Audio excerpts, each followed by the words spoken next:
बहुत समय पहले की बात है। भारत के एक छोटे से राज्य सुरजनगढ़ में एक महान राजा शासन करता था। उसका नाम महाराज विक्रम सिंह था। वह बहुत ही न्यायप्रिय और प्रजा का ध्यान रखने वाला राजा था। लेकिन उसकी एक समस्या थी, उसका राज्य हर साल कोई न कोई प्राकृतिक आपदा का शिकार हो जाता। कभी सूखा पड़ता, कभी बाढ़ आ जाती, तो कभी कोई रहस्यमयी बीमारी पूरे राज्य में फैल जाती। महाराज बहुत परेशान था। वह समझ नहीं पा रहा था कि आखिर ऐसा क्यों हो रहा है। तभी एक दिन महल के सबसे बुजुर्ग विद्वान आचार्य चतुरानंद ने दरबार में आकर कहा, महाराज, यह सब संयोग नहीं बल्कि एक श्राप का परिणाम है। राजा ने चौंक कर पूछा, कैसा श्राप आचार्य? आचार्य ने गहरी सांस ली और बोले, आज से लगभग 100 साल पहले हमारे राज्य के पूर्वजों ने एक महान ऋषि का अपमान किया था। वह ऋषि यहाँ के जंगलों में तपस्या कर रहे थे, लेकिन तत्कालीन राजा ने उन्हें वहाँ से हटा दिया और उनकी कुटिया तोड़ दी। क्रोधित होकर ऋषि ने श्राप दिया कि जब तक उनके आश्रम को फिर से बनाया नहीं जाएगा और राज्य के लोग अपने पापों का प्रायश्चित नहीं करेंगे, तब तक यह राज्य हमेशा संकट में रहेगा। राजा विक्रम सिंह को यह सुनकर बहुत दुख हुआ। उसने तुरंत आदेश दिया कि ऋषि के पुराने आश्रम का पता लगाया जाए। लेकिन एक समस्या थी, कोई नहीं जानता था कि वह स्थान अब कहाँ है। राजा के बेटे युवराज अर्जुन बहुत ही साहसी और बुद्धिमान थे। उन्होंने प्रण लिया कि वह इस खोए हुए आश्रम को खोजकर अपने राज्य को बचाएंगे। उन्होंने अपने 2 सबसे विश्वासपात्र सैनिकों वीरभान और समरजीत को अपने साथ लिया और जंगल की ओर निकल पड़े। उनका सफर आसान नहीं था। रास्ते में घने जंगल, खतरनाक जानवर और रहस्यमयी गुफाएं थीं। लेकिन वे हिम्मत नहीं हारे। 3 दिन चलने के बाद वे एक गुफा के पास पहुँचे। वहाँ उन्हें एक बूढ़ा साधु मिला। साधु ने कहा, अगर तुम ऋषि का आश्रम खोजना चाहते हो तो तुम्हें इस गुफा में जाना होगा। लेकिन सावधान रहो, यह कोई साधारण गुफा नहीं है। यहाँ जादुई शक्तियाँ हैं और केवल वही व्यक्ति अंदर जा सकता है जिसका दिल शुद्ध हो। युवराज अर्जुन ने हिम्मत दिखाई और गुफा में प्रवेश किया। अंदर अजीब अजीब आवाजें आ रही थीं। दीवारों पर रहस्यमयी आकृतियां बनी थीं। अचानक एक भूतिया आकृति उनके सामने प्रकट हुई। तुम कौन हो? आकृति ने गूंजती हुई आवाज में पूछा। मैं युवराज अर्जुन हूँ। मैं अपने राज्य को बचाने आया हूँ, अर्जुन ने निर्भीक होकर कहा। आकृति कुछ देर शांत रही, फिर बोली, अगर तुम्हारा उद्देश्य नेक है तो तुम्हें एक परीक्षा देनी होगी। पहली परीक्षा, साहस की परीक्षा। गुफा में एक गहरी खाई थी जिसके ऊपर एक पतला सा पुल था। अर्जुन को बिना डरे उस पुल को पार करना था। उन्होंने अपनी सांसें थाम लीं और धीरे धीरे पुल पार किया। पुल थोड़ा हिला, लेकिन अर्जुन ने संतुलन बनाए रखा और सफलतापूर्वक दूसरी तरफ पहुंच गए। दूसरी परीक्षा, बुद्धि की परीक्षा। अगले कक्ष में 3 दरवाजे थे। एक दरवाजे पर लिखा था मृत्यु का द्वार, दूसरे पर लिखा था अग्नि का द्वार और तीसरे पर लिखा था सत्य का द्वार। अर्जुन ने सोचा, सत्य का द्वार ही सही हो सकता है, और जैसे ही उन्होंने वह दरवाजा खोला, वे सही दिशा में आगे बढ़ गए। तीसरी परीक्षा, धैर्य की परीक्षा। आखिरी कक्ष में एक बड़ा पत्थर पड़ा था जिसे हटाने पर एक रहस्यमय शिलालेख दिखा। शिला। अर्जुन ने मन ही मन ऋषि से क्षमा मांगी और प्रार्थना की। अचानक दीवार में एक दरवाजा खुल गया और उनके सामने एक सुनसान मंदिर था।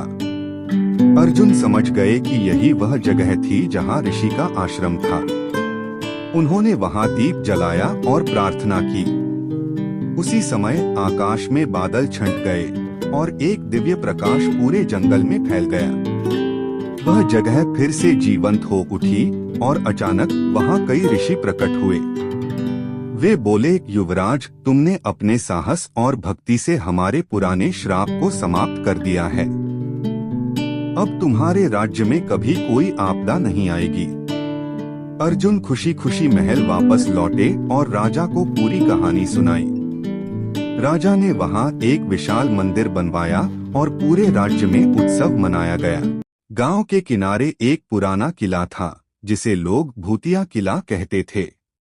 कहते हैं कि वहां एक राजा का खजाना दफन था, लेकिन कोई भी उसे ढूंढ नहीं पाया था।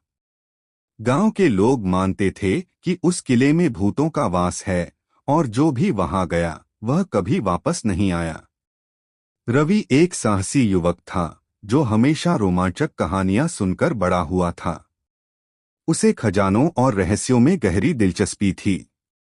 जब उसने किले की कहानी सुनी तो उसकी जिज्ञासा बढ़ गई। उसने तय किया कि वह इस रहस्य का पर्दाफाश करेगा और खजाने को खोज निकालेगा।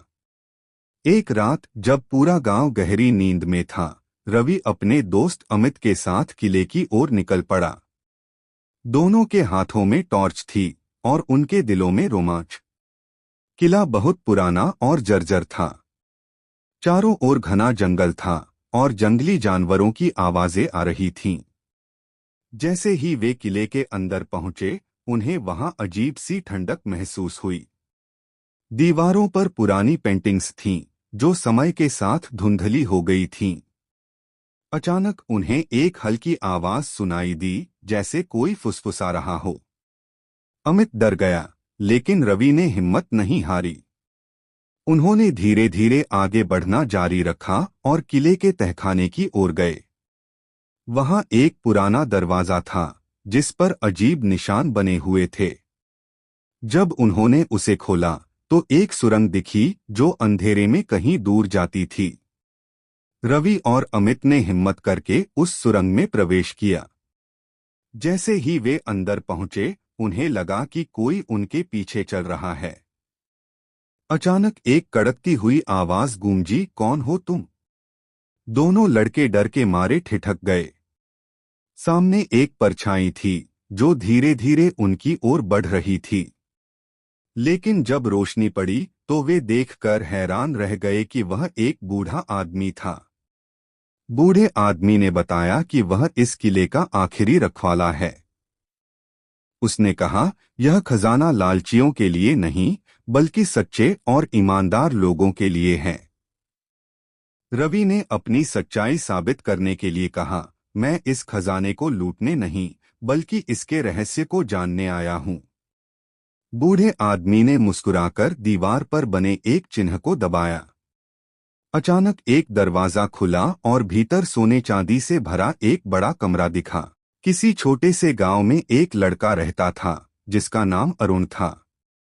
अरुण एक बहुत ही अच्छा और समझदार लड़का था। उसका दिल बहुत बड़ा था और वह हमेशा दूसरों की मदद करने के लिए तैयार रहता था। वह गरीब था, लेकिन कभी भी अपने माता पिता से नहीं कहता था कि उसके पास जरूरत की चीजें नहीं हैं। उसकी माँ और पिता उसे सिखाते थे कि अगर तुम दूसरों की मदद करोगे तो तुम कभी अकेले नहीं रहोगे। अरुण का एक सबसे अच्छा दोस्त भी था जिसका नाम मोहन था। मोहन और अरुण दोनों एक दूसरे के अच्छे दोस्त थे, लेकिन मोहन का स्वभाव थोड़ा अलग था। वह हमेशा दूसरों का मजाक उड़ाने और उनका उपहास करने में लगता था। वह कभी भी अरुण की तरह मददगार नहीं था, बल्कि हर काम में अपना फायदा ही देखता था। एक दिन गांव में एक बड़ी मुसीबत आई। गांव में बाढ़ आ गई और बहुत से लोग अपना घर और संपत्ति खो बैठे। हर तरफ अफरा-तफरी का माहौल था। लोग इधर-उधर दौड़ रहे थे, मदद की तलाश में थे। अरुण ने जैसे ही यह देखा, वह तुरंत अपनी मदद करने के लिए निकल पड़ा।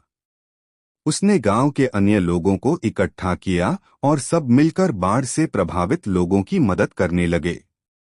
उन्होंने राशन, कपड़े और जरूरी सामान बांटा और पीड़ितों को सुरक्षित स्थानों पर पहुंचाया। अरुण की मदद से बहुत से लोगों की जान बच गई। इसी दौरान मोहन ने देखा कि अरुण अपने दोस्तों और गांव वालों के साथ मिलकर कितनी मेहनत से लोगों की मदद कर रहा है। मोहन ने सोचा, यह काम मुझे भी करना चाहिए, क्योंकि मुझे भी अपना नाम बनाना है। लेकिन जब मोहन गांव वालों की मदद करने गया तो उसे किसी ने भी मदद के लिए नहीं बुलाया। लोग जानते थे कि मोहन सिर्फ दिखावे के लिए काम करता था और उसकी मदद से कोई वास्तविक लाभ नहीं होता था। कुछ समय बाद बाढ़ के पानी ने धीरे धीरे गांव छोड़ दिया और हालात सामान्य हो गए। मोहन ने देखा कि अरुण को गांव वाले हमेशा आदर और प्रेम से याद करते थे। सभी उसकी मदद और दयालुता की सराहना करते थे। वहीं मोहन को कोई भी आदर देने के लिए तैयार नहीं था, क्योंकि लोग जान गए थे कि वह सिर्फ अपनी शोहरत के लिए काम करता था। कुछ समय बाद मोहन ने अरुण से मिलकर कहा, तुमसे बहुत कुछ सीखा है अरुण। मैं चाहता हूं कि तुम मुझे सिखाओ कि कैसे सच्चे दोस्त और अच्छे इंसान बने जाते हैं। अरुण ने मुस्कुराते हुए कहा, दोस्ती और अच्छाई का मतलब सिर्फ दिखावा नहीं होता मोहन। यह एक ऐसी भावना है जो दिल से निकलती है। अगर तुम सच्चे दिल से लोगों की मदद करोगे तो तुम्हें कभी अकेलापन नहीं महसूस होगा। इस अनुभव ने मोहन को सिखा दिया कि असली मित्र वही होता है जो बिना किसी स्वार्थ के दूसरों की मदद करता है, और सच्चा इंसान वही होता है जो अपने कर्मों से दूसरों के जीवन को बेहतर बनाता है। और अरुण ने यह साबित कर दिया कि एक अच्छा लड़का वही है जो अपनी अच्छाई से समाज में बदलाव लाता है। सीख, सच्चे दोस्त वही होते हैं जो न सिर्फ अच्छे वक्त में बल्कि मुश्किलों में भी एक दूसरे का साथ देते हैं। और एक अच्छा लड़का वही होता है जो दूसरों के लिए अपने दिल से काम करता है।